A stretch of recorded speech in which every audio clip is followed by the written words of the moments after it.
Bonjour à tous et à toutes, j'espère que vous allez bien, que vous avez passé un super week-end. C'était complètement fou d'ailleurs sur les cryptos avec un BTC qui était reparti à 20 000 $. Et puis on a tout eu, on a eu de la faillite, on a eu du dépeg de l'USDC. Et pourtant, qu'est-ce que le BTC nous fait aujourd'hui en ce lundi?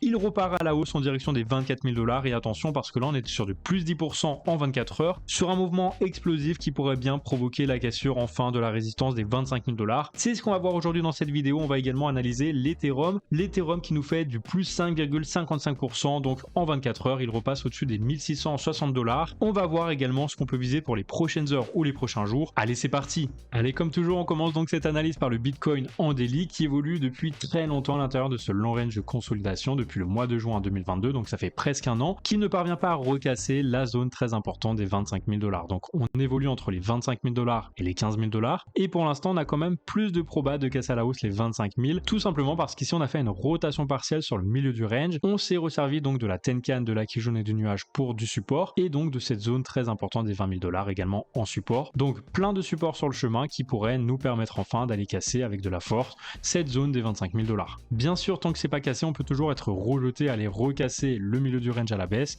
ce qui entraînerait un prix aux alentours des 15 800 $. Mais pour l'instant, moi ce que je privilégie plutôt, c'est la cassure à la hausse parce que on est venu en rotation partielle ici retester les 20 000. Finalement, au lieu d'aller casser à la baisse le milieu du range, eh bien on a rebondi et on va retester une nouvelle fois le haut du range, donc de fortes chances maintenant de le casser parce qu'on a pris plus de liquidité ici, et donc en théorie ça devrait nous aider à recasser ça pour aller un peu plus haut.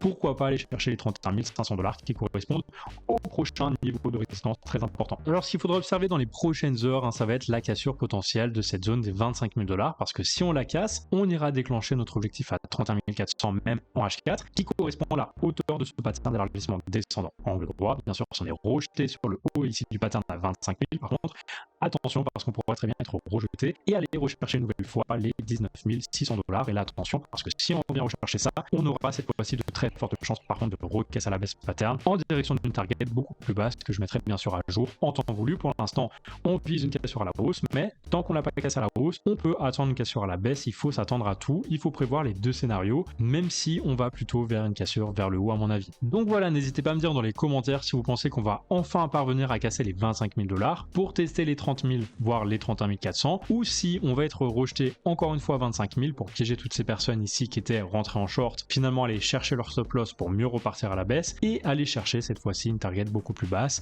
vers les 18 000 $ environ. Et n'oubliez pas que vous pouvez toujours réclamer 25 $ de bonus trading chez Bybit pour tout premier dépôt sur la plateforme. Pour cela, je vous mets bien sûr le lien en description et en commentaire épinglé. Vous pourrez donc réclamer 25 $ de bonus à utiliser sur n'importe quelle crypto-monnaie, mais également bénéficier de moins 15% sur vos frais trading. Allez, sur ce, on passe tout de suite à l'analyse de l'Ethereum. Sur l'Ethereum, pour moi, c'est plutôt haussier étant donné qu'on a regagné le nuage, la Kijun et la Tenkan en support, donc ça c'est plutôt haussier, et donc on va retester ici bientôt le niveau des 1725 $ à mon avis, qui correspond au haut d'un pattern d'élargissement descendant à angle droit. Donc comme sur le Bitcoin, on s'attend à une cassure probable par le haut étant donné qu'on a rebondi sur un support très important.